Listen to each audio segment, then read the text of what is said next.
Assalamualaikum warahmatullahi wabarakatuh. Di sini saya dan Sofi akan mempresentasikan artikel kami yang berjudul Upaya Penegakan Hukum Undang-Undang Nomor 23 Tahun 2002 tentang Perlindungan Anak. Anggota kelompoknya ada saya, Nilka Widiantari, ada Sofi Mutia Arianti, Hanif Ruko, dan Dani Andreas. Yang pertama, ada pendahuluan.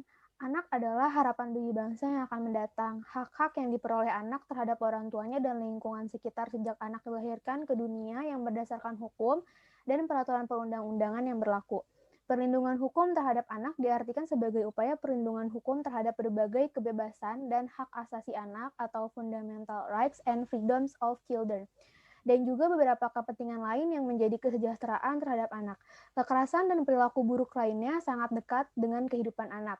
Banyak pengalaman kekerasan anak yang mereka alami, seperti orang tua yang memarahi anak hingga sampai memukul anak dengan benda-benda lain.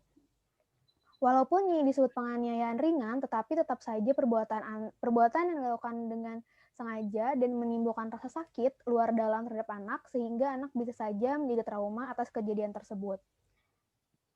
Latar belakang, kekerasan terhadap anak masih banyak sekali terjadi terhadap anak hingga orang dewasa.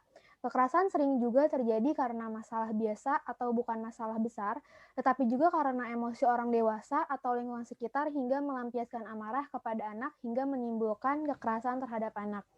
Alasan penelitian tentang Undang-Undang Nomor 23 Tahun 2002 untuk mengetahui apakah undang-undang ini berlaku dan sudah diterapkan secara baik dan benar oleh pemerintah.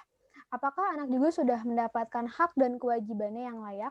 Lalu, apakah edukasi kepada orang tua dan juga masyarakat tentang undang-undang ini sudah diberikan secara langsung? Batasan masalahnya, pada penelitian kali ini akan lebih memfokuskan dan membahas supaya anak mendapatkan hak yang layak dan tidak terjadi kekerasan terhadap anak. Apakah juga undang-undang ini sudah berjalan semestinya dan sudah memberikan hukuman terhadap pelaku kekerasan terhadap anak?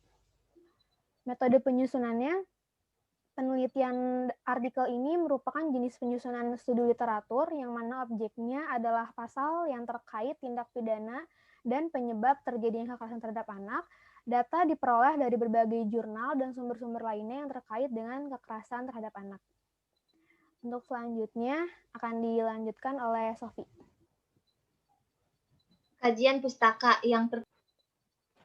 pustaka yang pertama, perlindungan anak adalah suatu kegiatan bersama yang bertujuan mengusahakan pengamanan, pengadaan, dan pemenuhan kesejahteraan rohaniah dan jasmaniah anak yang sesuai dengan kepentingan dan hak asasinya. Perlindungan anak adalah upaya yang ditunjukkan untuk mencegah, merehabilitasi, dan memperdayakan anak yang mengalami tindakan perlakuan salah, eksploitasi, dan penelantaran agar dapat menjamin kelangsungan hidup dan tumbuh kembang anak secara wajar, baik fisik, mental, maupun sosialnya. Analisis. Yang pertama, Taru Wiono yang pekerjaan sehari-harinya sebagai penjual bakso keliling, seperti biasanya berkeliling menjajakan bakso di sekitar daerah tersebut. Terdakwa berhenti sambil memukul-mukul lonceng untuk menarik perhatian pembeli. Di mana tak jauh dari tempat terdakwa berhenti, terdapat 3 orang anak yang sedang bermain. Sambil menunggu pembeli, terdakwa untuk menarik perhatian pembeli. Di mana tak jauh dari tempat terdakwa berhenti, terdapat 3 orang anak yang sedang bermain. Sambil menunggu pembeli, terdakwa tertuju pada ketiganya, terutama pada saksi korban yaitu inisial C. Yang kedua, karena anak tersebut sangat cantik, karena kecantikan anak tersebut, terdakwa timbul ingin memegang alat kelamin korban. Kemudian terdakwa memanggil anak tersebut dan mulai melakukan hak tindak pantas. Ini sampai menekan-nekan alat kemaluan korban sehingga korban merasa kesakitan dan ketakutan.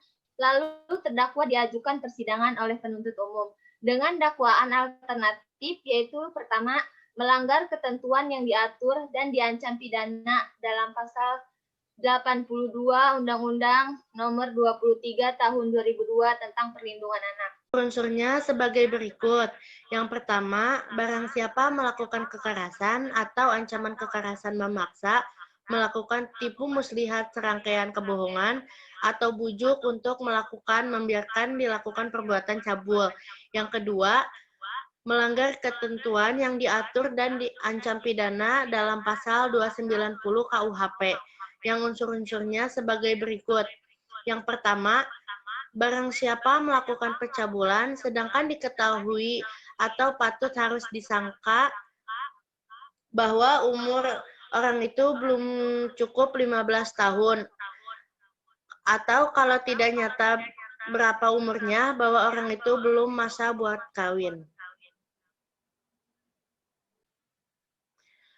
Yang kedua, ada tuntutan hukum di dalam kasus pencabulan terhadap terdakwa oleh penuntut umum dengan pidana menurut ketentuan pasal 28 Undang-Undang Nomor 23 tentang perlindungan anak karena melakukan perbuatan cabul dengan seseorang yang belum cukup umur. Selain itu, terdakwa juga didakwa oleh penuntut umum dengan pidana menurut ketentuan pasal 290 KUHP, di mana segala unsur-unsurnya sudah terpenuhi.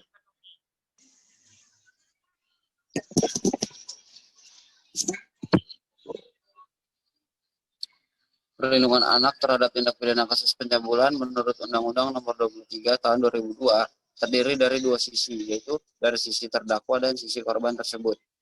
Dari sisi terdakwa, bentuk perlindungan hukum pidana pencabulan adalah dengan menghukum terdakwa dengan hukuman penjara 5 tahun atau dengan denda sebesar 60 juta rupiah. Sedangkan dari sisi perlindungan hukum terhadap korban, sesuai dengan UU Nomor 23 Tahun 2002 tentang perlindungan anak 64 ayat 3, yaitu upaya rehabilitasi baik dalam lembaga maupun luar lembaga, upaya perlindungan dari pemberitaan identitas melalui media massa dan untuk menghindari labellisasi dan pemberian jaminan keselamatan bagi saksi korban dan saksi ahli baik fisik maupun mental. Yang kedua, sistem pemidana KUHP Indonesia tidak menyediakan pidana ganti rugi bagi korban pencabulan, sehingga posisi wanita tetap berada di posisi yang tidak diuntungkan sebagai korban kejahatan. Korban pencabulan seringkali menjadi korban ganda, yaitu ketika harus ke rumah sakit untuk mengobati luka-lukanya dan membiayai sendiri biaya rumah sakit dan transportasi. Penyelesaian hambatan tersebut adalah perlunya korban memperoleh atau mendapatkan ganti rugi secara material untuk membiayai berbagai biaya yang telah dikeluarkan oleh korban. Oke, saran.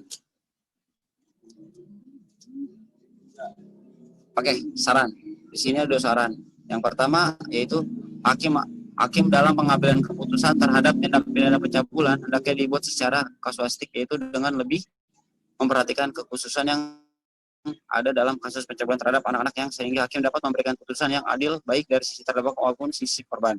Yang kedua, kepada korban tindak pidana pencabulan hendaknya keluarga korban dan masyarakat sekitar memberikan dukungan kepada korban supaya tidak menimbulkan trauma.